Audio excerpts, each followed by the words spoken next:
Unfortunately, it looks like I'm going to be a little bit limited on this vlog. It seems like I'm getting an infinite loop for some reason. Shame too. I would have loved to go into detail of how we went into Madison Square Garden Field Hospital and ended up rescuing Dr. Kando from a rioter takeover.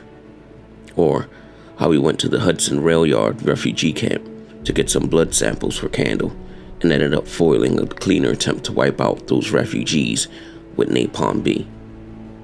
Or how we went to the Broadway Emporium to check out Kando's hunch that it was Amherst's chosen ground zero, and that on that search for evidence, we came across some cleaners we had to take care of. I would have liked to tell you how we searched Amherst's apartment for some evidence and came across even more cleaners at the apartment complex. Or how we responded to a distress call from a Vitaly Chernenko who was holed up at the Russian consulate. We went to extract him since he could provide potential insight to a vaccine. Unfortunately, the LMB with some rogue agent help kidnapped Chernenko. I would have loved to detail how we took out the LMB's last foothold in New York at the UN headquarters. Sure, we missed out on taking out Keener, who actually left with Chernenko, apparently to the west side before he left for good, but we did take out Colonel Bliss. But if there's anything that I would have wanted to let you in on, it's Faye's secret. You know, the reports of the agent was largely responsible for saving New York. The agent whose actions inspired the JTF, who put down all faction last efforts to regain control of the city, who took out the LMB and their fully functional APC at the water treatment plant, who regained control of a surface-to-air missile system the Rikers had captured, who took down the cleaner bosses known as the Four Horsemen and discovered and took out the Dragon, a fire truck with a flamethrower and mortar launcher, or who took back a local TV studio and broadcast center from Riker control, who cleaned out the underground tunnels from retreating factions, who survived the blizzard and retrieved antiviral samples from the Dark Zone, which he frequented and came out unscathed each time.